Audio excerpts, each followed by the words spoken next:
Kabut pagi menutupi lereng sekte Batu Arang. Sekte kecil yang bahkan tak dianggap ada di peta kekuatan dunia kultivasi.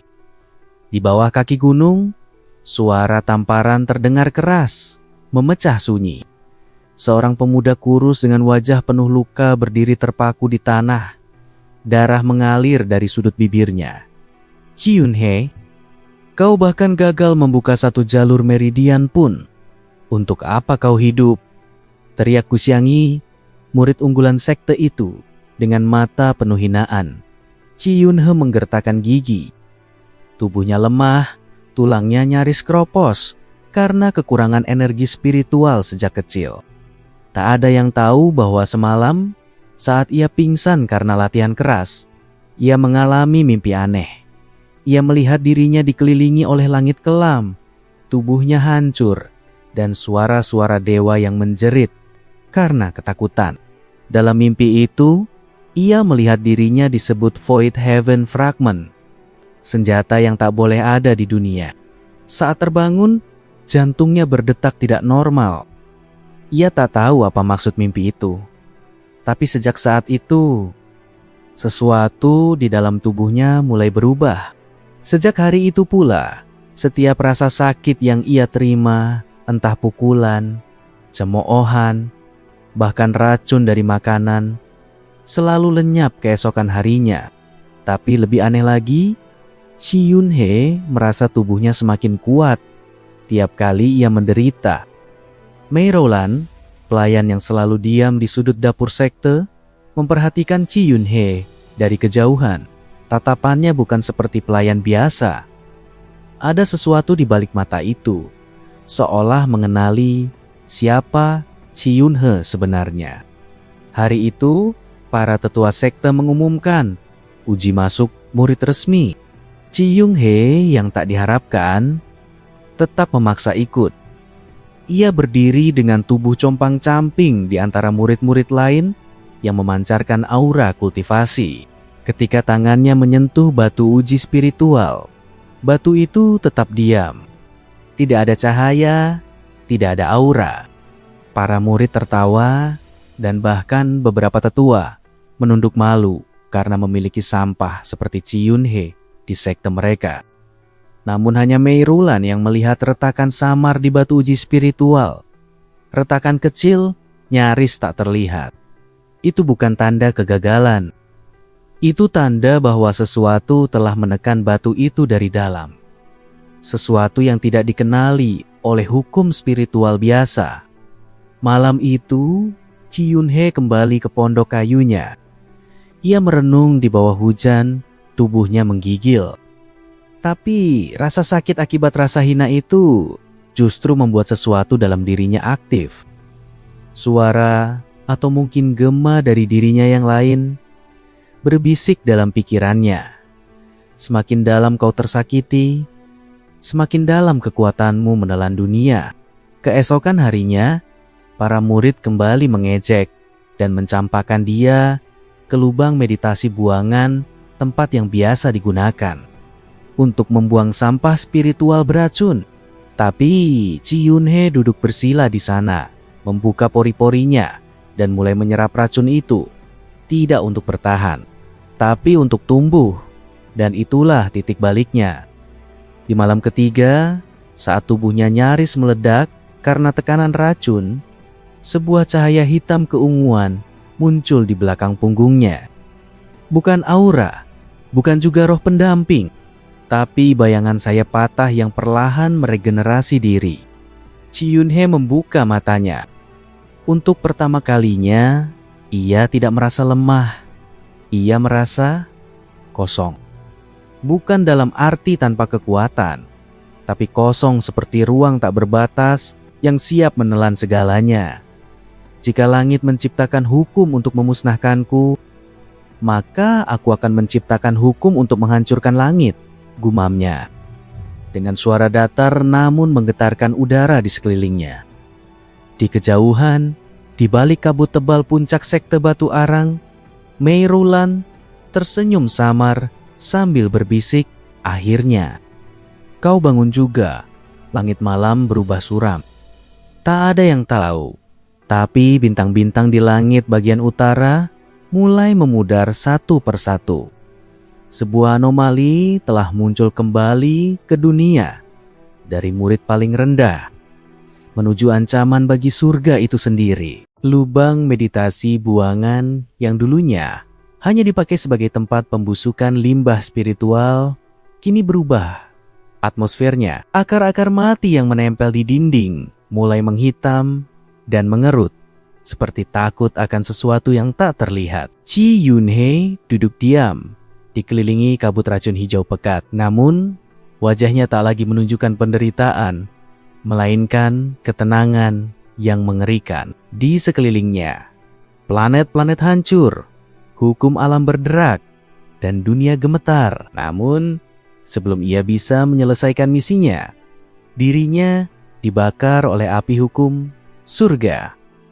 Api yang menghapus eksistensi, bukan sekadar membunuh. Para murid mulai melaporkan adanya gangguan spiritual dari dalam lubang buangan. Sebagian tanaman layu, sebagian hewan peliharaan panik dan kabur. Dan bahkan para tetua yang sedang bermeditasi mengaku merasakan getaran tak dikenal di dasar gunung. Di dalam pikirannya, suara-suara samar terus bergema. Pedang itu membusuk dalam sekejap. Logamnya hancur menjadi abu, seperti disentuh oleh waktu ribuan tahun. Bukan suara manusia, melainkan gema dari makhluk-makhluk asing yang mengerang dalam kehampaan. Suara itu tak menakutkan bagi Yunhei, justru terasa seperti rumah. Dalam sekejap, seluruh pengalaman Gu Xiangyi, penderitaannya, ketakutannya, dan penghinaan yang pernah ia lakukan pada Chi Yunhei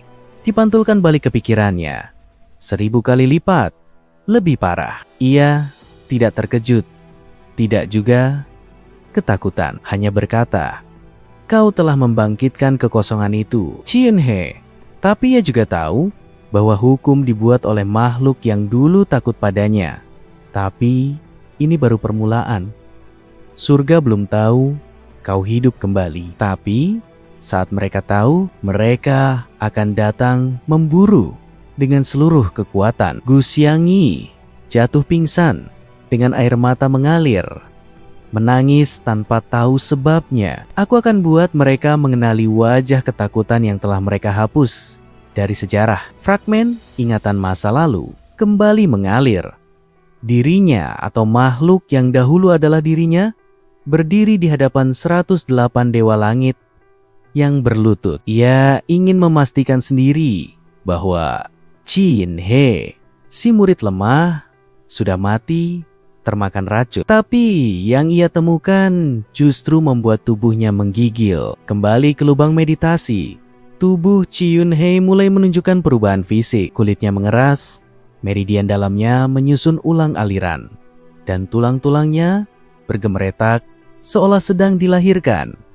Kembali, ia tidak sadar bahwa dari punggungnya, bayangan sayap yang sebelumnya remang-remang kini perlahan muncul lebih jelas, menyebar aura kehampaan yang membuat serangga di sekitar mati seketika. Di permukaan, kehebohan terjadi. Bahkan binatang spiritual mereka meringkuk di sudut, enggan keluar dari kandang. Mo Tianwen, dewa langit penjaga hukum reinkarnasi, membuka kitab takdir dan melihat sesuatu yang membuat tangannya bergetar.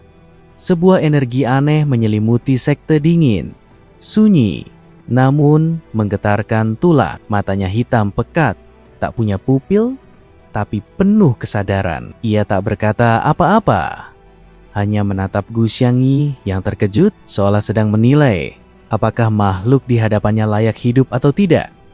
Gu Xiangyi penasaran, memaksa turun. Chi Yunhei keluar dari kabut racun itu. Tubuhnya telanjang dada dan beruap panas. Gu Xiangyi menarik pedangnya, namun saat pedang itu mengarah ke Yunhei. "Apa yang kau lakukan?" tanya Gu Xiangyi. Suara bergetar. Chi Yunhei mengangkat satu jari dan menyentuh dahi Gu Xiangyi. Mei Roland muncul dari balik bayangan, berdiri di tepi lubang meditasi. Chi Yunhei menatap langit. Ia tahu surga adalah hukum tertinggi. Kau bilang, mereka akan datang? Ucap Chi Yunhe perlahan. Ia menggenggam udara. Dan untuk sepersekian detik, langit di atas sekte batu arang tampak bergetar seperti kain kusut yang diremas. Bagus, lanjutnya. Biarkan mereka datang. Malam itu, seluruh sekte batu arang tidur dengan gelisah. Di balik bayang-bayang, sepasang mata dari dunia atas terbuka. Tidak mungkin dia kembali, tapi bagaimana? Takdirnya telah dihapus. Ia menatap ke arah dunia fana. Matanya menyipit. Jika benar itu Kyunhee, maka surga mungkin harus bersiap menghadapi kehancuran. Yang kedua, di aula utama sekte batu arang, para tetua berkumpul dengan raut wajah gelisah. Mereka membicarakan fenomena ganjil yang terjadi beberapa malam terakhir. Salah satu tetua bahkan bersumpah melihat batu formasi pelindung sekte bergetar sendiri. Padahal tak ada angin, tak ada musuh. Ini lebih tua dari iblis, lebih tua dari hukum kita. Ini bukan ulah iblis, ujar tetua He sambil menggenggam jimat penenang. Jangan asal bicara, bentak tetua Lai. Ia mulai mendengarkan suara-suara dari dalam tubuhnya Gema, dari memori masa lalu. Bahasa-bahasa yang tak dikenal, dan nama-nama yang jika disebutkan bisa menghentikan aliran waktu. Kalian benar-benar percaya dia bisa mempengaruhi formasi pelindung sekte? Katanya sambil tertawa getir. Mungkin ini ulah Ki Yunhe. Namun seketika tanah di sekitarnya berdenyut dan huruf-huruf itu lenyap, seolah dunia menolak mengingat nama tersebut. Anak itu terlalu keras kepala. Siapa tahu dia mencuri teknik terlarang. Tetua termuda yang diam sejak awal akhirnya bersuara. Ki Yunhe, anak yang gagal membuka satu meridian pun? Lucu, aku bahkan tidak tahu siapa aku sebenarnya. Ia tahu, perlahan-lahan, Chi Yunhe bukan lagi Chi Yunhe. Atau mungkin, Chi Yunhe akhirnya kembali menjadi apapun ia dulunya. Ia telah memeriksa ribuan nama yang sudah dihapus dari sejarah. Namun satu nama tetap tak bisa ditemukan, Void Heaven Fragment. Aku pernah menjagamu, katanya pelan, saat dunia ini belum mengenal warna. Sebuah lubang dimensi terbuka di langit sekte, memuntahkan sosok berjubah hitam dengan mata bercahaya emas. Sosok itu berdiri di udara, menatap ke bawah seperti dewa penghakiman. Dan kini fragmen itu tumbuh di tubuh seorang manusia lemah yang seharusnya tak berarti saat hukum belum diciptakan. Tiba-tiba tubuh utusan surga bergetar. Mata emasnya memudar. Ia berteriak, menggenggam kepalanya. Lalu tubuhnya meledak menjadi kabut darah. Kau adalah penghapus yang diciptakan langit, lalu ditakuti dan dihancurkan. Sekte batu arang terdiam. Bahkan awan di langit berhenti bergerak. Sementara itu, jauh di tempat pelatihan bagian bawah, Chi Yunhe kembali berlatih di dalam ruang racun. Tapi kali ini, ia tak sekadar menyerap penderitaan. Tapi, kalau kalian tidak mau ikut mati, jangan ganggu aku. Setiap kali, ia mengulang satu kata dari ingatannya. Batu di sekitarnya retak. Air meresap ke langit. Dan kabut racun tunduk. Chi Yunhe mencoba menulis satu nama di tanah. Chi Yunhe, bagus. Aku juga ingin menguji satu hal. Mei Roland yang muncul dari balik pintu membawa kantung nasi hangat hanya bisa menatapnya dengan lirih. Bagaimana kau tahu semua ini? Tanya Chi Yunhe ketika makan dalam diam. Ia tahu sejak detik itu surga tidak akan pernah membiarkan Chi Yunhe hidup tenang lagi. Mei Roland menatap bulan di atas kepala mereka. Chi Yunhe menggenggam sendok. Lalu kenapa aku hidup lagi? Karena satu dewa, bisik Mei Roland, menyelundupkan sebagian jiwamu ke dalam siklus reinkarnasi. Chi Yunhe tertawa kecil, namun pahit. Tapi, kau tahu siapa musuhmu? Jawab Mei Roland. Itu cukup. Di tempat lain, di puncak surga ketujuh, Mo Tianwen berdiri di depan altar takdir. Jika nama itu kembali muncul, katanya pada para dewa lainnya, maka dunia akan mengalami siklus kehancuran kedua. Kita harus mengirim pengawas ke dunia fana. Pengawas atau pembunuh? Tanya salah satu dewa. Tak ada beda, jawab Mo Tianwen. Bunuh siapapun yang mencoba mengganggu takdir. Termasuk jika anak itu memang dia. Kembali ke sekte Batu Arang. Suara alarm tiba-tiba meraung. Chi Yunhe, serunya. Atas nama surga, kau dituduh sebagai entitas yang tak semestinya ada. Serahkan dirimu, dan kami akan menghapus penderitaanmu dengan cepat. Para murid panik, para tetua ketakutan. Mereka tak pernah menyangka sekte kecil mereka diserang langsung oleh utusan surga. Chi Yunhe berjalan ke tengah lapangan tanpa gentar. Ia menatap makhluk itu, lalu menengadah. Jadi, kalian sudah tahu, katanya pelan. Dari telapak tangannya, cahaya hitam kelam merambat, lalu membentuk simbol aneh di udara sebuah tulisan dari bahasa yang tak dikenali siapapun. Semua murid terdiam. Chi Yunhe menatap mereka semua, lalu berkata datar, "Jangan salah, aku belum kuat. Dia hanya pembuka jalan." Mei Roland menatap langit yang mulai merah. Yuset, kabut tebal menyelimuti lembah sekte Batu Arang sejak pagi hari. Namun, bukan kabut biasa. Ini adalah sisa energi spiritual dari ledakan tubuh utusan surga malam sebelumnya. Energi yang seharusnya suci, tapi telah ternoda oleh kekosongan yang dilepaskan Chi Yunhe. Para tetua sekte kini tak lagi menganggap Chi Yunhe sebagai sampah. Mereka mengurung diri, berdiskusi dalam ketakutan. Dia bukan murid biasa, dia monster, kata tetua Lai sambil gemetar. Tapi tak satu pun berani mengusirnya. Terlambat. Mereka semua tahu, jika menyentuhnya, sekte ini bisa lenyap dalam sekejap. Chi Yunhe duduk bersila di ruang meditasi terlarang ruang yang telah ratusan tahun disegel karena dianggap terlalu berbahaya bagi murid. Chi Yunhe menatap permukaannya dan melihat pantulan wajah yang bukan miliknya. Sosok berjubah putih tanpa wajah, berdiri di lautan bintang, menggenggam matahari dan bulan dalam genggamannya. Tapi sekarang, segel itu terbuka sendiri saat ia menyentuhnya. Seakan ruang itu mengenalnya. Seakan tempat itu dibangun untuknya. Ia adalah pemberontakan itu sendiri. Dinding ruangan dipenuhi simbol-simbol kuno dan mantra penahanan. Tapi saat Chi Yunhe melangkah, simbol itu redup satu persatu, seperti hamba yang memberi jalan bagi tuannya. Di tengah ruangan terdapat kolam hitam, bukan air, tapi cairan tak dikenal yang memantulkan kenangan. Kedua alat pemantau tertinggi untuk mencari entitas cacat waktu. Sosok itu berkata, tanpa suara, "Gerbang dosa masih terkunci, tapi waktunya akan datang."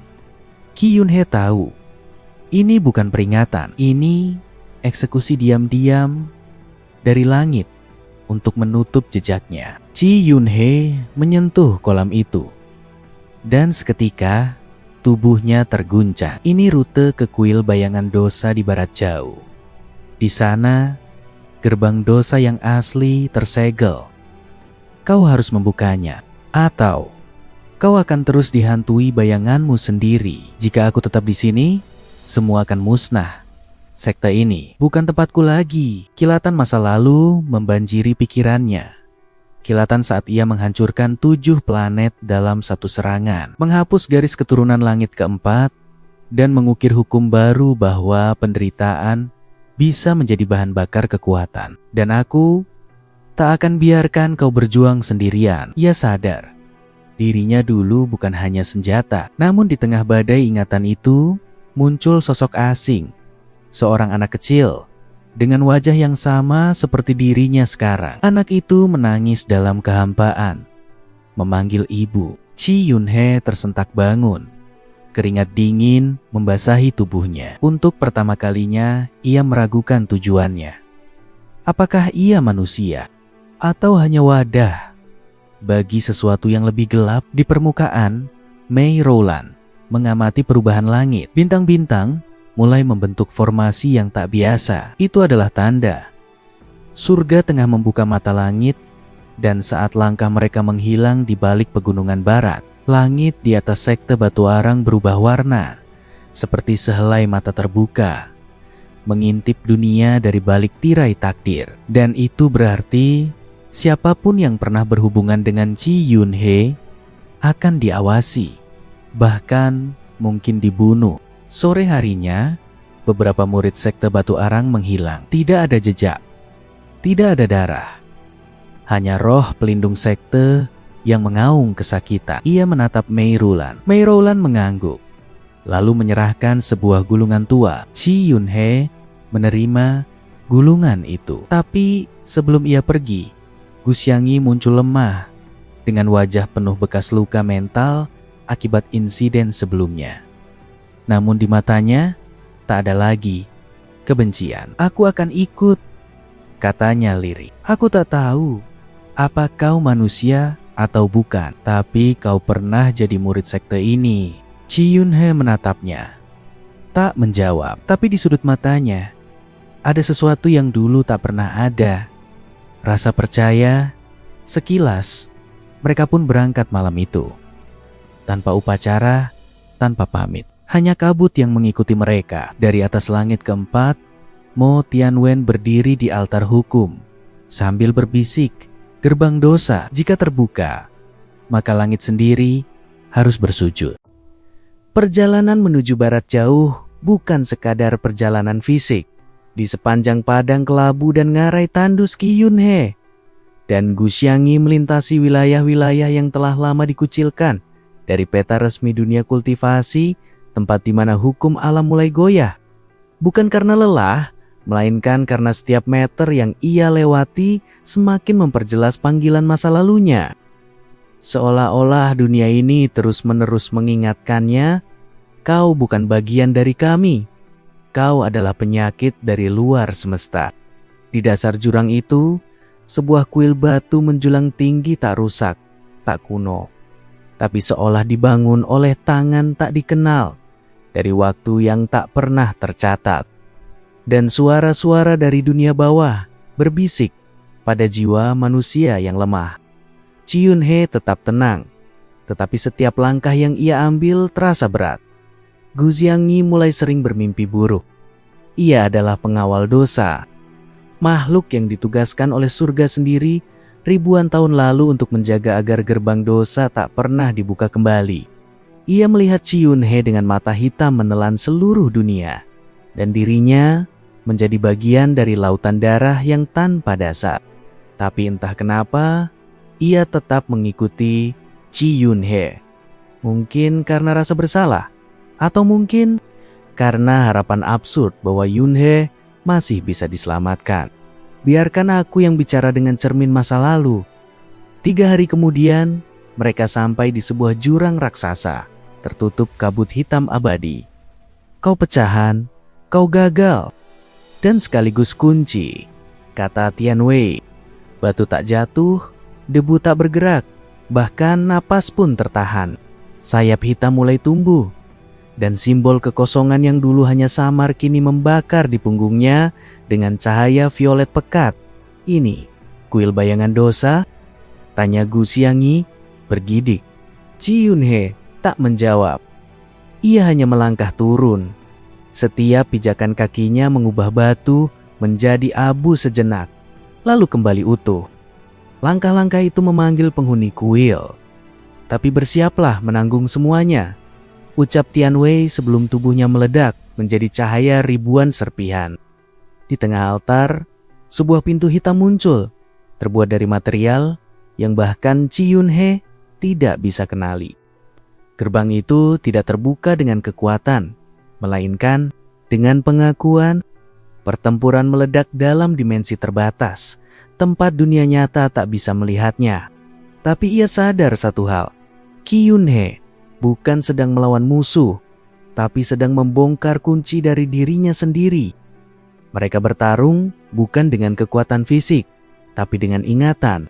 Dan begitu langkahnya menghilang dalam kegelapan, dunia pun memutar ulang takdir yang selama ini disembunyikan. Takdir seorang murid buangan yang akan mengguncang surga hingga roboh. Tertulis ulang oleh entitas yang seharusnya tak punya masa depan. Kembalilah ke kehampaan, ucapnya. Suaranya bergema tanpa bergerak mulutnya. Tapi Ci Yunhe menelan semua itu dan membalikkan serangan menjadi kekuatan. Dari dalam kegelapan muncul suara logam tergores. Sosok berjubah merah dengan 6 sayap patah keluar dari bayang-bayang. Wajahnya kosong, tapi sorotan matanya menusuk jiwa, entitas cacat waktu. Ci Yunhe mengangkat tangan, dan energi kosong mulai membungkusnya. Tapi sebelum bertarung, ia bertanya pelan, "Siapa namamu?" Malaikat yang dibuang. Sosok itu diam sejenak, lalu berkata, "Aku adalah Tianwei. Aku dulu cahaya, tapi kini aku bayangan." Gu Xiangyi hendak menyerang, tapi Ci Yunhe menghentikannya. Tianwei menatap Ci Yunhe dalam-dalam, dan pada saat itu, waktu di sekitar mereka berhenti. "Kau adalah dia, tapi juga bukan." Kemudian, tanpa aba-aba, Tianwei mengangkat pedang cahaya gelap dan menerjang Ci Yunhe. Tianwei mengirimkan serangan berupa kenangan pengkhianatan. Rasa sakit saat dihancurkan surga, kehampaan setelah dimusnahkan. Setiap luka yang diterima Ci Yunhe membuat tubuhnya berubah. Gu Xiangyi hanya bisa menatap dalam diam. Ia tak paham apa yang terjadi, semua seperti mitos yang hidup. Dengan satu hantaman terakhir, Ci Yunhe memecahkan pedang Tianwei. Sosok malaikat itu jatuh berlutut.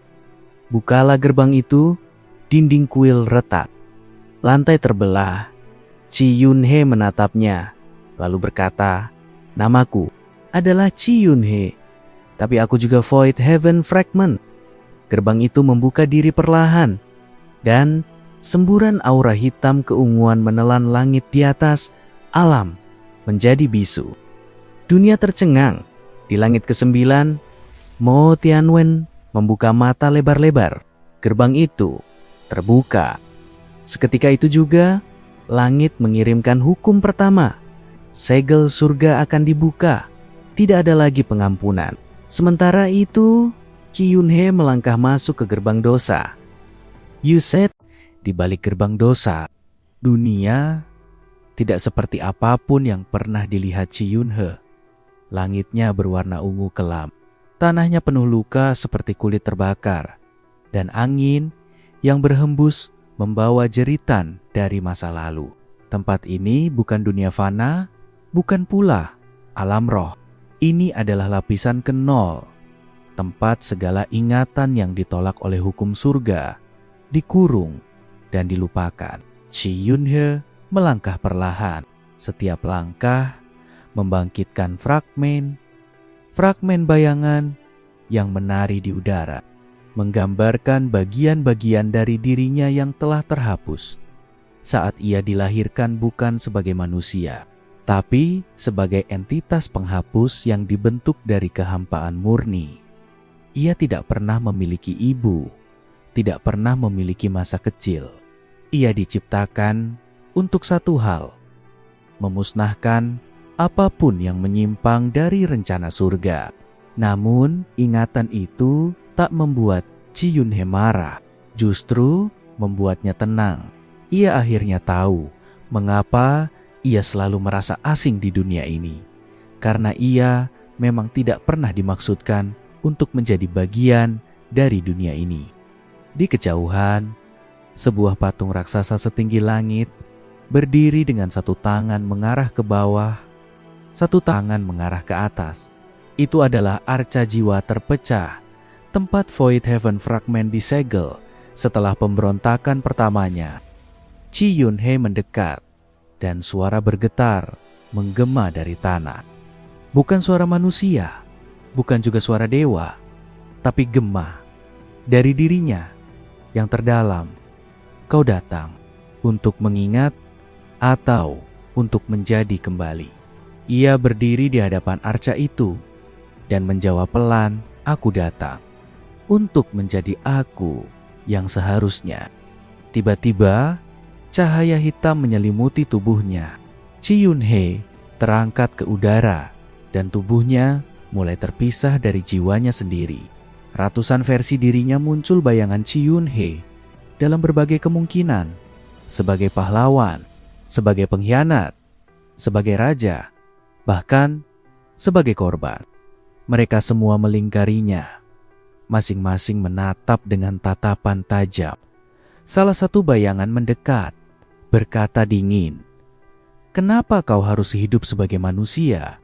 Kau jauh lebih sempurna tanpa perasaan, tanpa keraguan." Bayangan lain yang tampak seperti Chi Yun-hee, versi kecil, berkata lirih, "Kalau kau kembali menjadi dirimu yang lama, kau akan kehilangan kesempatan mencintai, mempercayai, memaafkan." Chi Yun-hee terdiam. Semua versi dirinya mencoba menariknya, memaksanya memilih satu jalan, satu bentuk eksistensi. Tapi Chi Yun-hee hanya tertawa pelan. "Bukan kalian yang memilih siapa aku," katanya dengan suara berat. "Kali ini aku yang akan menulis ulang diriku sendiri." Dengan kekuatan kehendaknya, semua versi itu meledak menjadi serpihan cahaya, lalu terserap ke tubuhnya. Dan saat semua itu masuk kembali, tubuh Chi Yun-hee berubah. Ia kini memiliki tubuh yang sepenuhnya manusia, tapi dikelilingi aura kehampaan yang tak bisa dijelaskan oleh logika alam semesta. Ia bukan senjata, ia bukan dewa, ia bukan manusia biasa. Ia adalah Chi Yun-hee yang lahir untuk ketiga kalinya. Seketika, arca raksasa itu retak, dan dari dalamnya muncul sebuah jiwa setengah transparan. Fragmen asli Void Heaven Fragment yang dulu disegel oleh surga. Jiwa itu mendekati Chi Yun-hee, lalu membungkuk di hadapannya. "Aku adalah kau yang tidak pernah diberi kesempatan memilih. Sekarang, aku kembalikan hak itu padamu." Jiwa itu menyatu ke dalam tubuh Chi Yun-hee, dan pada saat itu, energi dalam tubuhnya melonjak ke tingkat yang tidak pernah dicatat dalam sistem kultivasi manapun. Ia bukan dalam realm Chi, bukan dalam realm roh, bahkan bukan dalam realm dewa. Ia berdiri sendiri di luar seluruh sistem, di luar seluruh klasifikasi. Gu Xiangyi yang menunggu di luar gerbang terkejut ketika langit mendadak membelah. Dari celahnya, Chi Yun-hee turun perlahan. Seluruh tubuhnya diselimuti aura hitam lembut yang tak terasa menakutkan, tapi membuat semua makhluk hidup di sekitarnya berlutut secara naluriah. "Chi Yun-hee?" tanya Gu Xiangyi setengah takut. Chi Yun-hee menatapnya dan tersenyum. "Aku masih aku, tapi sekarang aku bisa memilih siapa yang pantas hidup dan siapa yang tidak." Tak lama setelah itu, Mei Roland datang tergesa. Wajahnya pucat. Ia membawa berita penting. Langit sudah merespon. 7 sekte utama telah mengirim penjaga takdir untuk memburumu. Mereka tidak menganggapmu entitas berbahaya lagi. Kau sudah jadi ancaman eksistensial.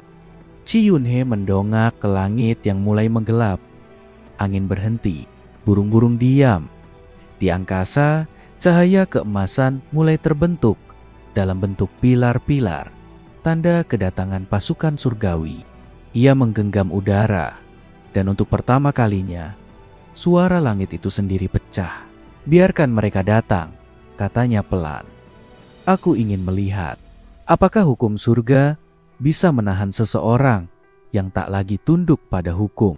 Yusaid, langit yang biasanya biru damai, kini dipecah oleh 7 pilar emas raksasa yang turun perlahan, membelah awan, menusuk bumi seperti tombak para dewa. Setiap pilar memancarkan aura ilahi yang cukup untuk melumpuhkan seluruh benua hanya dengan hembusannya. Tapi bumi di bawah kakinya retak tanpa suara, seolah semesta menahan napas di hadapannya.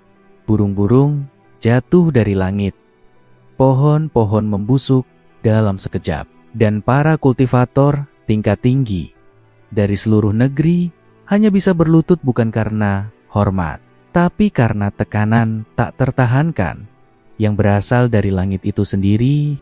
Mereka adalah Qi Shitian, Bai Rongyun, Jingsun, Mo Helei, Chao Qianliu, Su Tianyu, dan Lu Yanzhao 7, penjaga takdir yang merupakan perpanjangan tangan kehendak surga itu sendiri. Tiap penjaga berasal dari klan surgawi yang berbeda. Masing-masing menguasai satu hukum alam yang tak bisa dibantah.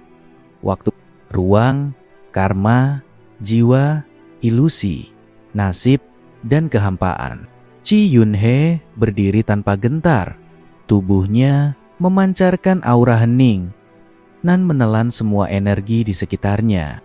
Tak ada kilatan guntur, tak ada kobaran api. Qi Yunhe, surga yang kalian agung-agungkan itu bahkan tak tahu siapa aku sebenarnya. Rantai-rantai nasib yang tak terlihat menjulur ke arah Qi Yunhe, membelit segala kemungkinan masa depannya dan menutup semua jalan keberlangsungan hidupnya, lalu membeku. Tak hancur, tapi juga tak bisa bergerak. Qi Yunhe menatap Su Tianyu dengan penuh rasa iba. "Kau menyebut ini pemberontakan? Padahal aku hanya menolak menjadi alat. Kau telah melepaskan diri dari takdirmu." Tapi ruang itu runtuh seperti kaca, karena Qi Yunhe tidak lagi berada dalam satu titik ruang. Itu melanggar 3 hukum utama penciptaan. Dengan ini, surga menyatakan, "Kau harus dimusnahkan." Namun, waktu justru berputar balik, menghancurkan siklus itu sendiri. "Mungkin kita bukan di sini untuk menghapusnya," Bai Rongyun membantah. Bukan karena serangan Qi Yunhe, melainkan karena keraguan dalam hati para penjaga sendiri. Dan celah itulah yang membuyarkan seluruh struktur kekuatan mereka. "Apa kau gila? Jika dia dibiarkan hidup, tatanan langit akan runtuh. Tapi untuk menyaksikan kelahiran hukum baru." Gu Xiangyi dan Mei Rulan berdiri di belakangnya. Tubuh mereka sudah terluka hanya karena berada terlalu dekat dengan pusat tekanan. Namun tak satu pun dari mereka melangkah mundur. Di antara mereka bertujuh, hanya Lu Yanzhao yang merasa sesuatu yang tak lazim. Ia bisa merasakan kekosongan dalam diri Qi Yunhe, tapi bukan kekosongan destruktif, melainkan kekosongan yang siap menampung segala kemungkinan baru. Dari tiap pilar turun satu sosok berjubah putih, mata tertutup kain, dan tubuh mengambang tanpa menyentuh tanah. Bai Rongyun, sang penjaga hukum karma, membuka percakapan. Itulah esensinya. Kau bukan lagi makhluk biasa. Kau adalah ketidakseimbangan yang bisa menghancurkan seluruh jalur reinkarnasi. Dunia ini tak bisa menampung eksistensimu. Qi Yunhe melangkah maju. Suaranya tidak keras, tapi bergema di segenap penjuru benua. Lucu. Jingsun, sang penjaga hukum jiwa, menunjuknya. Qin He menatap mereka satu persatu. Kalau dunia ini tak bisa menampungku, maka biarlah aku bentuk dunia baru. Tanpa aba-aba, Su Tianyu, sang penguasa nasib, mengangkat tangannya dan langit membelah untuk kedua kalinya. Namun, saat rantai-rantai itu hendak mengenai tubuhnya, mereka justru berhenti. Kau pikir kau bisa mengurung masa depan seseorang yang tak lagi terikat masa lalu? Mohele, sang penjaga hukum ruang, segera membuat gerakan melingkar, menghapus tempat Chi Yun-hee berpijak dari keberadaan spasial. Dia ada, tapi juga tidak ada. Ia telah menggabungkan fragmen jiwa dan kehampaan menjadi bentuk keberadaan yang tak pernah dicatat dalam kitab manapun. Zhou Qianliu yang mewakili hukum waktu mulai mempercepat waktu di sekeliling Chi Yun-hee, mencoba memaksanya menua dalam sekejap dan lenyap sebagai debu. Aku tidak melawan hukum kalian, ucap Chi Yun-hee tenang. Aku hanya menunjukkan bahwa hukum itu buatan kalian sendiri dalam keheningan yang menegangkan.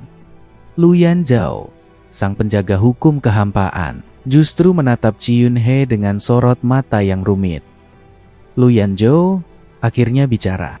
Semua penjaga memandangnya dengan tatapan kaget. Tapi Lu Yanzhao hanya berkata, "Mungkin tatanan itulah yang sudah waktunya." Diakhiri, seketika retakan muncul di masing-masing pilar langit. Chi Yun-hee tidak menyerang. Ia hanya berdiri dan membiarkan kebenaran runtuh dengan sendirinya. Gu Xiangyi menatap pilar-pilar yang runtuh dan bertanya dengan suara pelan, "Apa artinya ini?" Chi Yun-hee menatap langit yang mulai hancur. Perlahan, artinya pertempuran berikutnya bukan lagi antara aku dan para sekte. Jawabnya pelan, tapi antara aku dan kesadaran surga itu sendiri. Di antara serpihan pilar langit yang runtuh, retakan-retakan yang menganga di langit tidak sembuh seperti biasanya. Sebaliknya, dari celah-celah itu mengalir kabut hitam yang seolah berasal dari dimensi lain, bukan energi spiritual, bukan juga kekuatan iblis, tapi sesuatu yang lebih tua, lebih kuno dari semua makhluk yang pernah hidup. Chi Yun-hee menatap ke atas. Pupil matanya menghitam sesaat sebelum kembali normal. Ini bukan hanya celah dimensi biasa. Ini adalah mata. Gu Xiangyi bergidik. Mata. Mei Rowland merapatkan jubahnya. Kau tak bercanda kan? Sementara itu, di wilayah timur jauh benua Lizhou, seorang pertapa kuno bernama Jitanmu yang telah menyatu dengan aliran waktu dan mengasingkan dirinya selama 4000 tahun, tiba-tiba tersentak dari meditasinya. Tubuhnya mengelupas, berubah menjadi debu, tapi kesadarannya masih terjaga. Dalam kekosongan, ia berbisik, ia telah membuka mata ketiga langit. Ia membaca ulang seluruh rasi bintang, namun simbol-simbol konstelasi tiba-tiba bergerak dengan sendirinya. Akulah kebenaran yang sebelum langit. Ia tak sedang bermeditasi atau menyerap energi spiritual. Ia sedang mendengarkan suara halus dari dalam retakan langit. Tak ada masa depan. Semua lintasan takdir kosong. Surga sedang menulis ulang dunia. Itu adalah apa? Kesadaran langit. Tapi bukan langit yang sekarang ini. Langit sebelum langit. Sebuah kehendak purba yang dipenjara oleh sistem surgawi. Surga mulai melihat kembali. Setelah tertidur selama 3 era, ada satu orang gila lagi yang akan mematahkan sistem itu. Tapi apakah dia cukup kuat atau hanya akan menjadi penjara berikutnya? Dari dalam tanah muncul seekor naga berjubah ilusi. Tubuhnya dipenuhi luka yang tidak bisa sembuh. Xiao Shenyuan, naga abadi yang dahulu ditumbangkan karena berkhianat pada surga dan ingin membentuk hukum sendiri. Di sekte 8 pilar, Patriark Mo Wanjin yang dahulu menjadi penyebab kehancuran keluarga Qi Yun-hee duduk di altar spiritualnya dengan tubuh gemetar. Sumpah surgawi tidak lagi berlaku. Bahkan Hukum karma yang dulu kupakai untuk menyegel talenta bocah itu telah memudar. Ini mustahil. Ini penghinaan pada sistem penciptaan. Mereka bukan roh, bukan dewa, bukan iblis. Mereka adalah filter yang menjaga agar kehendak purba tidak merasuki dunia ini. Formasi itu menyerap sebagian besar energi dimensi, menahan serangan untuk sesaat. Aku pikir mereka sudah lama melupakan dunia ini. Muncul sebuah pedang hitam besar yang terbuat dari emosi jiwa. Jenhui pedang tak bernama, yang hanya muncul saat kehendak pribadi cukup kuat untuk menentang surga. Bukan ke makhluk itu, tapi ke langit itu sendiri. Tapi ternyata, bahkan mereka juga muak dengan sistem langit ini.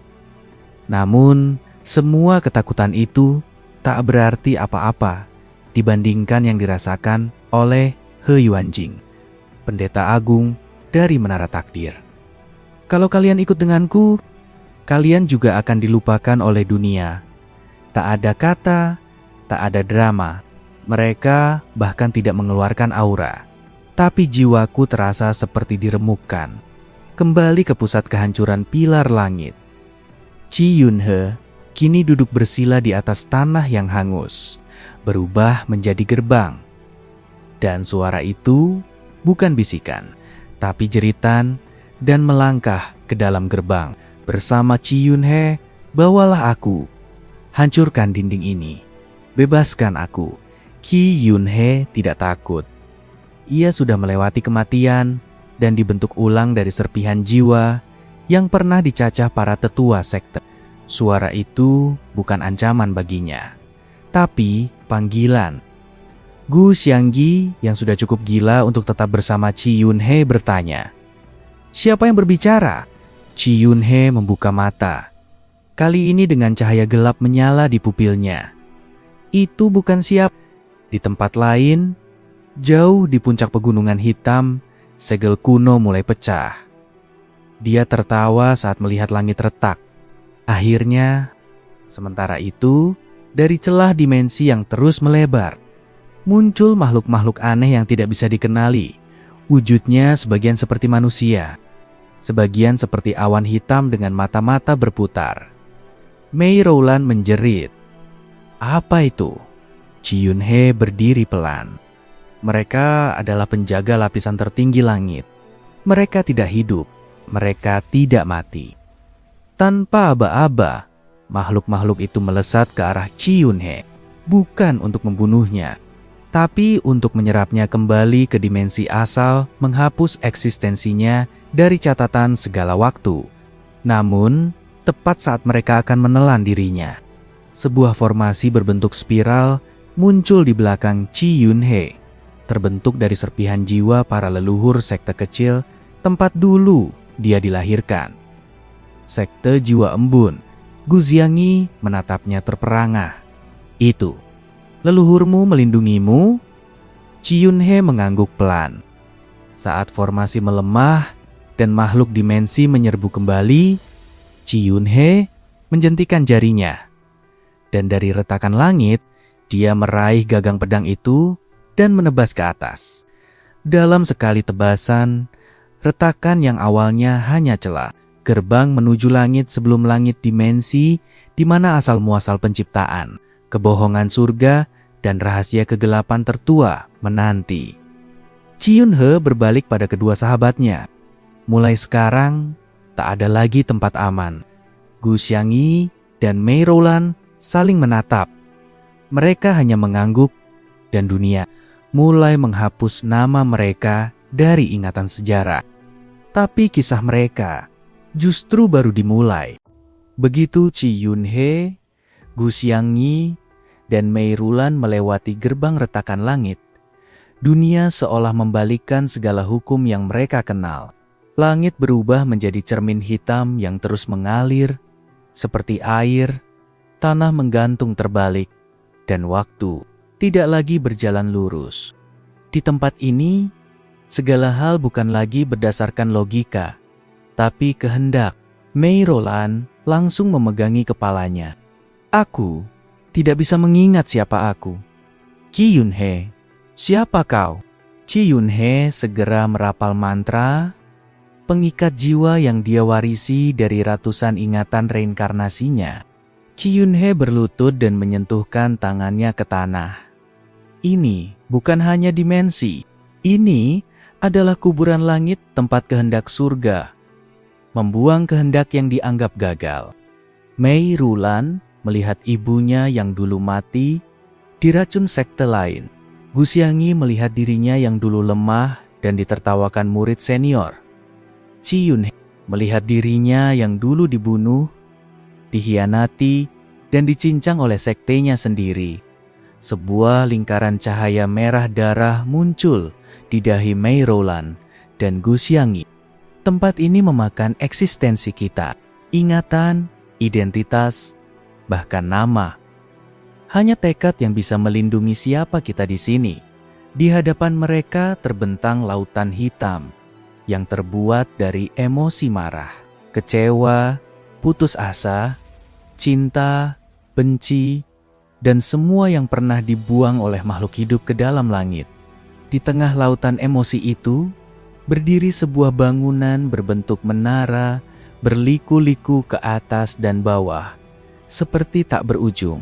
Menara itu tidak dibangun dengan batu, tapi dengan pengakuan. Tiap bata adalah kata-kata terakhir makhluk yang pernah menentang langit. Gu Xiangyi menatapnya dengan ngeri. Menara penyangkal. Chi Yunhe mengangguk. Konon, jika kau bisa sampai ke puncak menara itu, kau berhak membentuk satu hukum sendiri. Tapi tak ada satupun makhluk yang pernah mencapainya. Gu Xiangyi melawan Zhang Mi dalam pertarungan ideologi. Pertarungan yang membuat ruang waktu bergetar. Setiap kali pemikiran mereka saling bertubrukan. Mereka berjalan di atas danau emosi yang sesekali memunculkan wajah-wajah kenangan mereka. Sebuah konfrontasi antara seorang manusia biasa yang bangkit dari debu dan seorang dewa yang pernah membenci takdir. Tapi yang mengejutkan, Taiyanju malah menunduk. Namun, bukan dengan menghindari, tapi dengan menerima semuanya. Mei membuat tubuhnya bersinar dengan cahaya emosi murni. Namun, langkah mereka tidak berhenti. Meski setiap jengkal jalan mencoba menghancurkan siapa mereka, tekad di dalam jiwa mereka menyala lebih kuat. Di sisi lain, lorong gelap yang membawa mereka lebih dalam ke sistem langit, menuju inti kehendak penciptaan dan kehancuran. Ketika mereka sampai di dasar menara penyangkal, sebuah suara tua yang mengalun dari semua arah menghentikan mereka, yang berjalan menuju jantung sistem untuk menusuknya dari dalam. Kau hanya ingin membebaskan, maka aku tidak akan melawanmu. Aku akan membuka jalan. Siapa kalian yang berani menginjak tempat di mana surga pun takut untuk menengok kembali? Chi Yunhe menatap ke atas dan menjawab dengan tenang. Kami bukan siapa-siapa, tapi kami adalah kehendak yang tak sudi dikubur. Menara itu membuka gerbang pertamanya, dan dari dalamnya keluar 3 penjaga manusia, iblis, dan dewa yang pernah gagal menjadi penguasa langit. Penjaga manusia adalah Zhang Mi, seorang filsuf kultivasi yang pernah mencoba menggantikan sistem spiritual dengan logika mutlak. Penjaga iblis adalah Yao Bishi, yang menciptakan emosi baru dalam dunia iblis, dan dianggap pengkhianat karena menyebarkan kelembutan. Penjaga dewa adalah Taiyanju, dewa kesempurnaan yang membakar dirinya sendiri untuk menghentikan reinkarnasi, tapi dihukum karena membocorkan celah hukum langit. Jika kalian ingin menaiki menara penyangkal, buktikan dulu bahwa kalian layak menyangkal. Ujar mereka serempak, menyatukan kekuatan yang telah membatu selama ribuan tahun. Pertarungan pun pecah. Bukan hanya pertarungan fisik, tapi benturan kehendak, memori, dan konsep. Mei Rulan harus menghadapi Yao Bishi, Dan setiap emosi yang dilemparkan Yao adalah kenangan menyakitkan dari masa lalu Mei. Chi Yun-he berhadapan langsung dengan Tai Yanju. Dari semua orang yang datang ke sini, kau satu-satunya yang tidak menginginkan kekuasaan, balas dendam, atau pengakuan. Dengan kekuatan para penjaga yang kini mengakui mereka, gerbang kedua menara penyangkal terbuka. Di dalamnya bukan lagi ujian, tapi pilihan. Di satu sisi, jalan terang yang mengembalikan mereka ke dunia lama dengan kekuatan ilahi.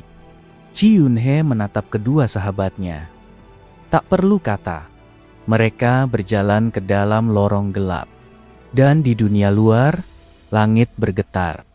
Mereka yang memegang kekuasaan mulai bermimpi buruk, mimpi tentang 3 cahaya kecil.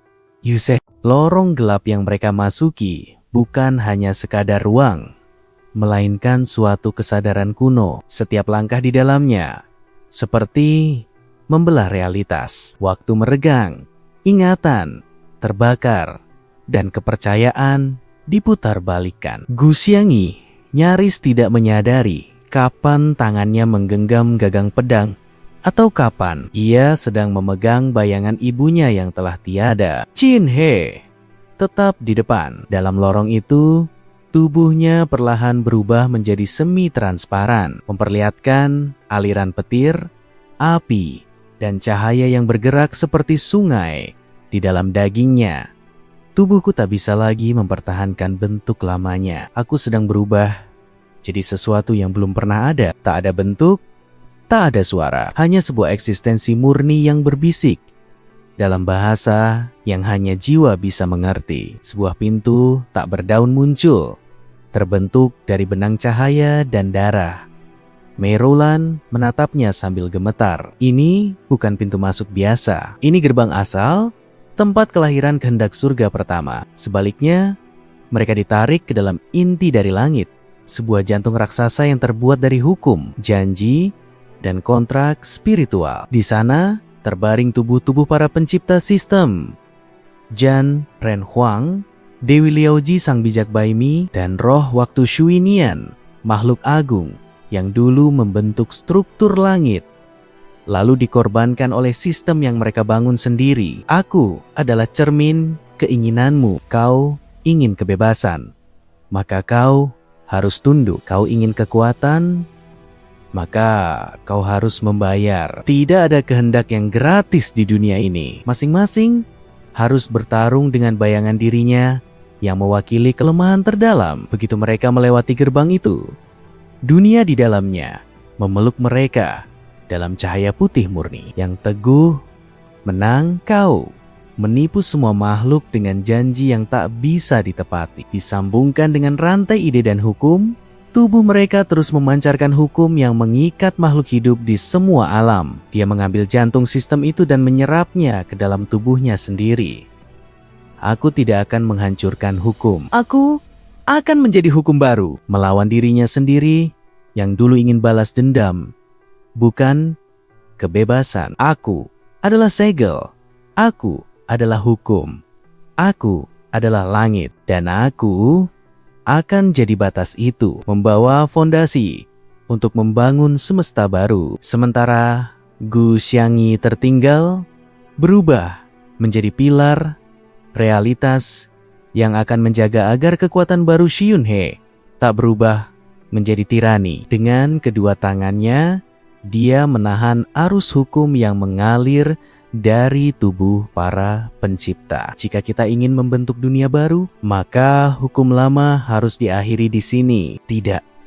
Kita hidup dalam sistem yang dibangun dari pengkhianatan. Mereka menciptakan hukum untuk membebaskan makhluk hidup. Tapi hukum itu dibajak oleh entitas yang lebih tinggi. Dao primordial. Dunia di sekitar mereka pecah, tapi bukan menjadi kehancuran.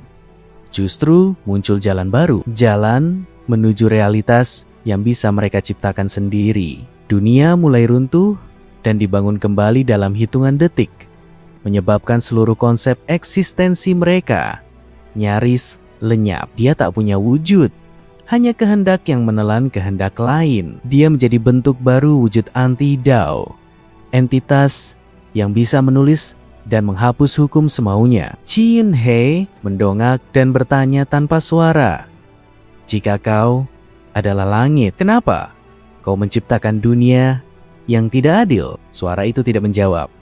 Tubuh-tubuh mereka tidak mati. Mereka dipakai. Gu Xiangyi menggertakkan giginya. "Kita hidup karena pengorbanan mereka." Qi Yunhe mendekati salah satu tubuh. Tiba-tiba, dari dalam jantung sistem itu muncul sosok kabur seperti kabut hitam, tinggi, tak berbentuk, dengan mata jutaan dan suara yang keluar dari segala arah. "Aku adalah Dao." Mei Roland segera memanggil kekuatan emosi murni yang dia miliki.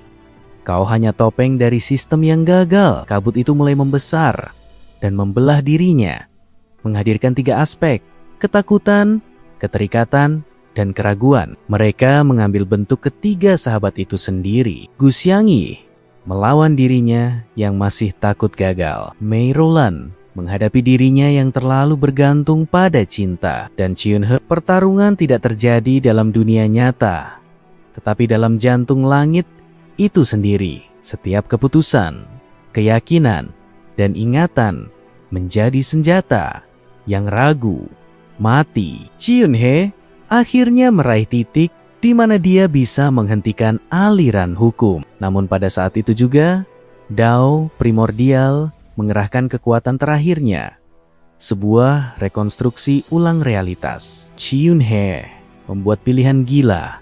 Tubuhnya mulai berubah drastis. Tidak lagi manusia, tidak lagi dewa. Gu Xiangyi dan Mei Roland menatap sahabat mereka dalam rasa takut dan haru. Namun, sebelum mereka keluar, sebuah suara lirih berkata, "Satu dari kalian harus tinggal di dalam sistem untuk menjaganya agar tidak liar." Dan di antara mereka bertiga, Gu Xiangyi tersenyum pahit. "Kalau gitu, aku akan jadi penjaga realitas. Dunia barumu butuh batas." Yunhe, dengan berat hati, mereka berpisah. Qi Yunhe dan Mei Roland keluar dari jantung langit. Langit tidak runtuh malam itu, tapi langit mulai berubah. Dan untuk pertama kalinya dalam ribuan tahun, langit tidak lagi mutlak. Setelah keluar dari inti langit, Qi Yunhe dan Mei Roland tiba di dunia nyata yang telah berubah secara radikal. Waktu telah melesat ribuan tahun sejak mereka masuk ke dalam jantung hukum. Dunia di luar tidak lagi mengenali mereka. Sekte-sekte besar runtuh. Ras-ras yang dulu tertindas justru sekarang berkuasa. Dan yang lebih mengerikan, langit bukan lagi satu, tapi terpecah menjadi 7 aliran hukum yang saling bertarung untuk eksistensi. Qi Yunhe dalam wujud barunya sebagai wujud anti-Dao mencoba memahami dunia yang lahir dari keputusannya. Ia bisa mendengar hukum berbicara, mendengar rasa takut manusia yang tak lagi punya sistem pasti. Tanpa langit yang utuh, dunia kehilangan pedoman, kekuatan tumbuh tanpa arah, keadilan menjadi abu-abu. Mei Roland menyusuri reruntuhan sebuah kota sekte tua.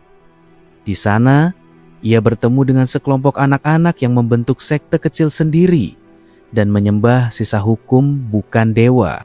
Bukan patriark, tapi pecahan konsep seperti keteguhan atau ketidakpastian. Dunia telah menjadi medan perang ide.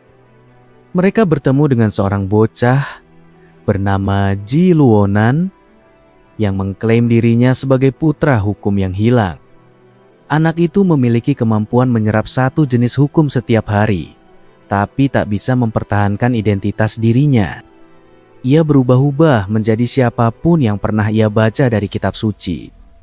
Ji Luonan memohon pada Qi Yunhe, "Tuan, jika kau benar pencipta dunia baru, tolong berhentikan kekacauan ini. Kami anak-anak tumbuh tanpa arah. Setiap hari hukum berubah. Kami bahkan tak tahu lagi arti kata benar." Qi Yunhe terdiam. Sebagian dirinya ingin langsung menata ulang hukum. Tapi suara Gu Xiangyi yang kini telah menjadi penjaga realitas di balik tabir semesta mengingatkannya. Kalau kau jadi langit baru, pastikan kau bukan penindas baru. Sementara itu, muncul ancaman dari luar semesta. Ternyata, ketika dao primordial ditelan dan sistem lama rusak, sebuah celah terbuka menghubungkan realitas ini dengan void, tanpa hukum, tempat entitas-entitas yang tidak pernah mengenal aturan, seperti pengunyah narasi, raja tanpa nama, dan rongga takdir. Void itu mulai mengirim utusan, makhluk-makhluk absurd yang mengacaukan logika, membalikkan kenyataan, dan menjadikan kebohongan sebagai kekuatan. Salah satunya, Cao Wu-wei mampu membuat dunia percaya bahwa dia adalah ayah dari segala hukum. Padahal, ia hanyalah ilusi. Tapi dalam dunia yang kehilangan batas, ilusi bisa menjadi kenyataan. Qi Yunha menghadapi Cao Wu-wei dalam pertempuran pemikiran, bukan fisik. Mereka bertukar realita dalam puisi, pertanyaan, dan falsafah. Cao berkata, jika semua bisa memilih hukum, maka tidak ada hukum. Maka, akulah yang paling berkuasa, karena aku bisa membuat orang percaya bahwa aturan telah ada sebelum diciptakan. Di tengah pertarungan itu, Ji Luonan tiba-tiba menyatu dengan satu hukum yang tersisa dari Gu Xiangyi, batas diri. Dengan kekuatan ini, ia membungkus realita dalam simpul, memaksa semua ide kembali pada bentuk dasarnya. Qi Yunhe menggunakan celah ini untuk menciptakan ranah netral, sebuah wilayah di tengah 7 hukum yang bertarung. Tempat siapapun bisa belajar, tumbuh, dan menetapkan hukum pribadi tanpa mengancam yang lain.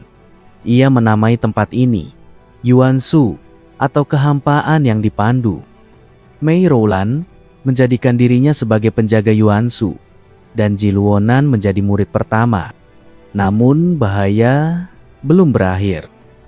Void mulai menampakkan seluruh pasukannya, dan Qi Yunhe sadar hanya menciptakan tempat netral tidak cukup.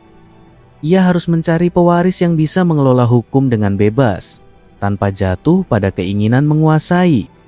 Di akhir episode, Qi Yunhe berdiri di atas altar hukum, lalu mengukir sebuah kalimat di langit.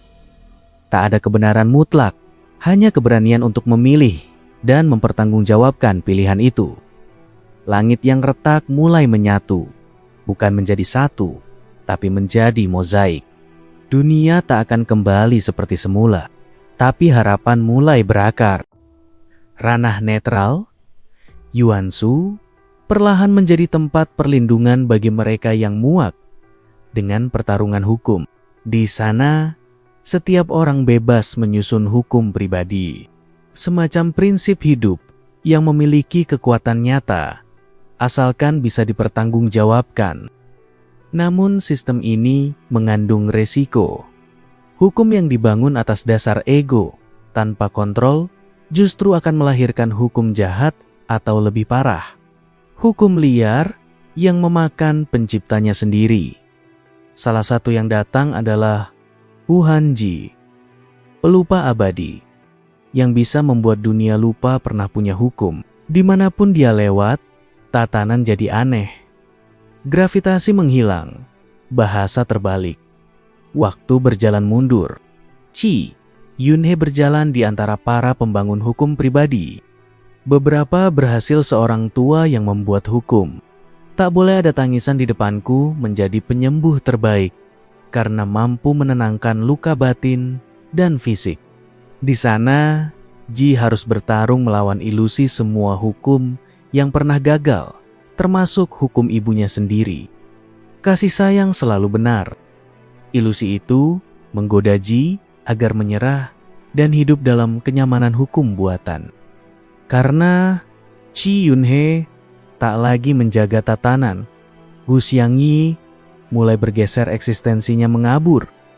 Sebelum ia lenyap, ia meninggalkan pesan terakhir. Tapi yang gagal, tubuh mereka terurai menjadi serpihan narasi, ditelan oleh ruang realita yang menolak hukum palsu. Setiap langkahnya membelah kenyataan. Di belakangnya, Mei Roland dan Leng Moyao memimpin pasukan kecil dari Yuan Shu. Di depan mereka, ada lapisan kabut absurd yang membisikkan banyak kemungkinan. Hukum itu sederhana, tidak sempurna, tapi stabil.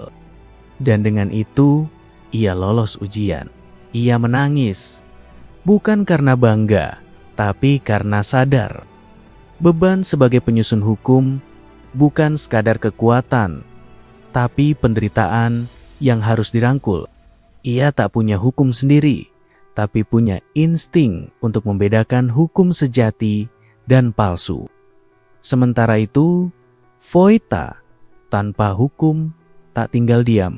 Entitas-entitas baru muncul, bukan dengan kekuatan fisik, tapi dengan absurditas.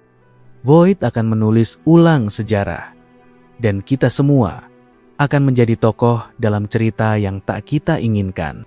Ji Luonan hampir tewas dalam pertemuan dengan Huan Ji, tapi diselamatkan oleh seorang pengelana misterius bernama Leng Moyao, seorang wanita buta yang bisa membaca hukum melalui bau darah. Leng Moyao memperingatkan Chi Yunhe, semakin lama kita menunda memilih warisan hukum yang stabil, semakin kuat mereka yang datang dari kekacauan. Bahwa Chi Yunhe sudah mati, bahwa tidak pernah ada hukum, dan bahwa Voidlah pencipta asli dari segala sesuatu. Dunia tak butuh dewa baru, dunia butuh penyeimbang. Ia tak bisa menjadi pusat realita terlalu lama. Setiap napasnya bisa mengubah tatanan. Jika ia tidak hati-hati, ia memilih Ji Luonan sebagai calon pertama. Namun anak itu belum siap. Ia juga mengungkap bahwa di sudut paling dalam dari Void ada cermin awal, artefak yang bisa memantulkan bentuk asli dari hukum seseorang. Tapi hanya mereka yang siap kehilangan semuanya bisa menatapnya. Chi Yunhe memutuskan ia akan ke Void. Tapi sebelum itu, ia perlu mewariskan sebagian kekuatannya. Mei Roland menyiapkan ujian. Ia membawa Ji Luonan ke reruntuhan sekte Tiangke yang telah menjadi taman liar di dunia sekarang. Tapi Ji, setelah berdarah-darah, akhirnya membuat keputusan. Ia menetapkan hukum pribadi. Aku boleh salah, tapi harus belajar. Di sisi lain, Gu Xiangyi yang selama ini menjadi penjaga realitas mulai kehilangan bentuknya. Chi Yunhe, jika kau gagal dalam langkah selanjutnya, episode ini diakhiri dengan langkah Chi Yunhe masuk ke wilayah Void. Bahwa semua ini cuma mimpi, tapi Chi Yunhe tak gentar. Jika kebenaran bisa dimakan oleh absurditas, maka aku akan menciptakan makna baru dari dalam kegilaan itu sendiri. Langkah Chi Yunhe ke dalam wilayah Void bukan sekadar perpindahan tempat. Itu adalah perpindahan dimensi makna. Segalanya di sana bukan nyata, tapi juga bukan ilusi. Tanah tak bisa diinjak, namun tubuh bisa berdiri. Waktu tak berjalan, namun perubahan tetap terjadi. Dan di sanalah suara pertama dari surga terdengar, bukan dalam kata-kata, melainkan dalam kesunyian sempurna yang menyakitkan. Leng Moyao terhenti. Matanya meski buta mulai berdarah. Ia membisik. Void sudah memanggil nama-nama yang bahkan dunia lupa pernah ada. Ini bukan ruang bagi kita yang masih punya tubuh. Pasukan kecil Yuan Shu mulai rontok. Ia ikuti suara itu dan menemukan sesosok anak kecil yang duduk sendiri di tengah medan. Tak bernama anak itu memperkenalkan dirinya sebagai Yifu, penulis surga yang dibuang. Beberapa murid kehilangan identitas mereka, menjadi figuran dalam skenario yang Void tulis sendiri. Aku adalah satu bagian kecil yang mencoba menulis ulang takdir agar surga bisa tidur tenang. Tapi kalian, manusia, terlalu keras kepala. Kalian ingin mengatur bukan memahami. Mei Rowland mengaktifkan hukum warisannya. Semua yang memilihku akan aku ingat dan menyelamatkan sebagian dari mereka agar tidak menghilang sepenuhnya. Ia membuang semua hukum yang ia warisi dan bangun hukum baru. Sementara itu, Ji Luonan justru mulai mendengar sesuatu di balik hening itu. Sebuah nada kecil, seperti dawai yang ditarik perlahan. Ye Fu menjelaskan, surga dulu adalah hukum tertinggi, tapi ia lelah.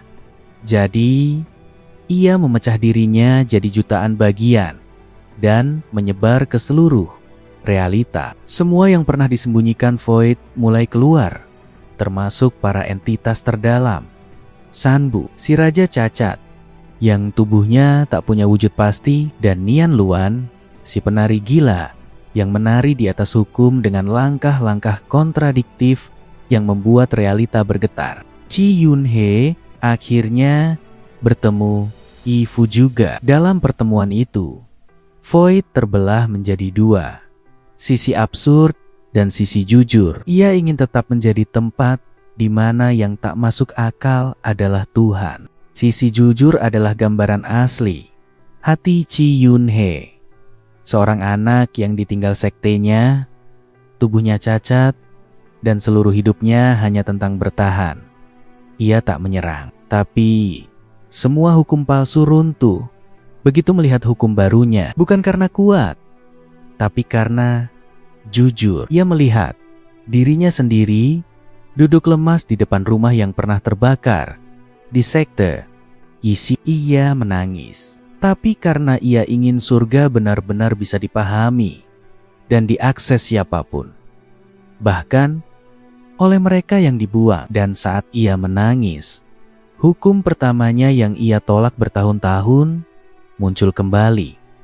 Aku tidak berhak meminta, tapi ingat, semakin kau isi, semakin kau terikat. Kau bukan lagi murid, kau sudah jadi pena, dan pena tak boleh ragu. Yi Fu menatap hukum itu dan tersenyum. Itu adalah hukum paling murni, karena lahir dari trauma yang tak ditutupi. Tapi kini kau bisa memilih, mau menulis ulang atau membiarkannya tetap hidup sebagai fondasi. Chi Yunhe tak menjawab, tapi tubuhnya mulai berubah. Bukan menjadi kuat atau megah, melainkan menjadi kosong. Siapapun berhak bertanya, siapapun berhak menolak jawaban. Hukum itu tak memberikan kekuatan, tapi hukum itu memecahkan batas antara Void dan kenyataan. Void mulai marah. Ia tak ingin jadi transparan. Ia ingin tetap misteri. Chi Yunhe hanya berdiri. Mei Rowland menangis melihat itu. Ia sadar, Chi Yunhe bukan penghancur surga, karena ia membenci surga. Di akhir episode, Yi Fu menyerahkan gulungan kosong perkamen tempat surga pernah menulis 33 hukum asli dunia. Ambillah, kata Yi Fu. Chi Yunhe menggenggam gulungan itu. Di belakangnya, langit Void pecah. Di depannya, jalan menuju surga yang lama tertutup perlahan terbuka kembali. Bukan untuk dewa, tapi untuk mereka yang berani gagal dan tetap bertanya. You said. Langkah Chi Yunhe menuju surga bukanlah perjalanan fisik. Setiap langkahnya adalah gugurnya satu hukum lama dan lahirnya pertanyaan baru. Gulungan kosong di tangannya tidak lagi kosong. Di sana tertulis, hukum bukan batas. Hukum adalah kemungkinan. Sesaat setelah Void benar-benar runtuh, langit membuka satu celah kecil. Cahaya dari balik sana bukan cahaya hangat, melainkan cahaya netral, dingin dan menilai. Di balik celah itu, berdiri Yao Tianqin, penjaga pintu surga, yang berdiri dengan tubuh setengah manusia dan setengah simbol. Ucapannya pertama sangat jelas. Kau tidak diundang. Chi Yunhe menatapnya, lalu menjawab bukan dengan kata, melainkan dengan pertanyaan. Salah satu serangannya bernama jalur yang sudah ditentukan tak bisa diubah. Jika surga mengatur segalanya, kenapa ia selalu takut pada perubahan? Pertanyaan itu memicu reaksi aneh. Pintu surga bergetar. Yao Tianqin membalas dengan 9 serangan bertipe hukum, menyentuh langsung fondasi keberadaan. Namun sebelum mereka menghilang, Qi Yunhe menuliskan satu hukum di gulungan barunya. Tapi anehnya, serangan itu menembus Qi Yunhe tanpa efek. Ia telah melepaskan semua hukum lama, bahkan hukum eksistensinya sendiri. Ia bukan lagi individu yang hidup berdasarkan jalur tertentu. Ia adalah ruang kosong yang bisa diisi dengan siapapun dan apapun.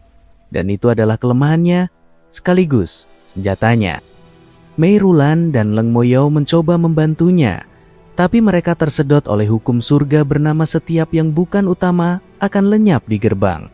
Jiwa-jiwa yang selama ini diremehkan, dikucilkan, bahkan dilupakan mulai mengalir ke tempat Qi Yunhe berdiri. Mereka tidak membawa pedang atau kekuatan. Mereka membawa pertanyaan yang disingkirkan pantas bicara. Dengan hukum baru itu, bayangan Mei Rulan dan Leng Moyao tak lenyap. Mereka berubah jadi gema kesadaran yang ikut menulis ulang hukum realita. Dan gema itu mulai menyebar di seluruh dunia, dari sekte Tianlei hingga negeri Gai Biwu. Para murid tingkat bawah tiba-tiba mulai bermimpi. Dalam mimpi mereka ada satu suara berkata, tapi bukan dengan ledakan, melainkan dengan suara sunyi yang menyerupai permintaan maaf. Mei Rulan, walau hanya berupa gema jiwa, menatapnya dan berkata, ia tak bisa menjawab, karena keberadaan Qi Yunhe sendiri adalah kontradiksi terbesar terhadap semua tatanan surgawi. Ia seharusnya sudah mati. Ia seharusnya gagal. Tapi ia tak menjawab. Ia tahu, jadi surga artinya kembali menjadi yang menentukan. Tapi ia bukan ingin mengatur. Ia ingin membebaskan. Tapi kenyataannya, ia tetap ada dan bahkan tumbuh melampaui semua dewa. Apa kau puas jadi bidak dalam papan yang tak pernah kau pahami? Pertanyaan itu memicu reaksi kesadaran massal. Banyak dari mereka yang sebelumnya dianggap lemah mulai menolak ajaran-ajaran lama. Mereka mulai membuat hukum kecil sendiri, hukum tentang keinginan, luka, mimpi, dan pengkhianatan. Di gerbang surga, pertarungan tak lagi 1 lawan 1. Yao Tianqin mulai retak. Setiap pertanyaan yang tak bisa ia jawab menjadikan tubuhnya semakin transparan. Hingga akhirnya satu pertanyaan terakhir datang dari Qi Yunhe. Kalau surga memang adil, kenapa aku masih hidup sampai sekarang? Dengan pertanyaan itu, Yao Tianqin runtuh. Pintu surga pun akhirnya terbuka. Di balik pintu, terbentang dunia putih kosong. Tidak ada langit, tidak ada tanah, hanya ruang. Ruang untuk menulis ulang segalanya. Tapi sebelum melangkah lebih dalam, Qi Yunhe berhenti dan melihat ke belakang. Jika kau tulis hukum di dunia itu, kau akan jadi surga baru. Qi Yunhe mengangguk. Episode ini ditutup dengan gambaran tinta hitam dari gulungan Qi Yunhe mulai menetes ke ruang putih di balik pintu surga. Dan satu kalimat mulai terbentuk. Aku tidak datang untuk menang. Aku datang untuk memberi ruang. Langkah pertama Qi Yunhe di dunia putih itu bukanlah jejak kaki, melainkan guratan hukum. Setiap napasnya menulis ulang sejarah eksistensi. Tapi tidak dengan kesombongan penguasa, melainkan dengan kesadaran bahwa ia pun bukan jawaban dari segalanya. Masing-masing membawa satu hukum kecil. Seperti di belakangnya, gema-gema jiwa seperti Mei Rulan, Leng Moyao, bahkan bayangan samar murid-murid termiskin dari sekte Liu He mulai membentuk. Sosok baru mereka bukan hanya sekadar roh pengikut, tapi penyusun babak baru. Yang lemah berhak menolak. Pengkhianatan adalah bentuk kebenaran yang tertunda. Rasa tak berguna bisa menjadi sumber kebangkitan. Gunung-gunung muncul tanpa hukum gravitasi. Sungai mengalir ke atas, namun mengairi tanah. Burung tidak lagi terbang, tapi berpikir. Tidak ada logika lama yang berlaku. Dunia ini bukan replikasi surga, tapi ruang tempat setiap kemungkinan yang pernah ditolak oleh dunia lama bisa hidup. Ketika hukum-hukum kecil itu bersatu, dunia putih berubah menjadi kanvas bernyawa. Ia tidak menyerang dengan kekuatan, tapi dengan keraguan. Namun, justru saat itulah bahaya terakhir muncul, sisa kesadaran langit lama. Entitas tak bernama yang mewakili semua sistem lama yang enggan mati. Apakah kau pikir dunia bisa berdiri tanpa aturan tetap?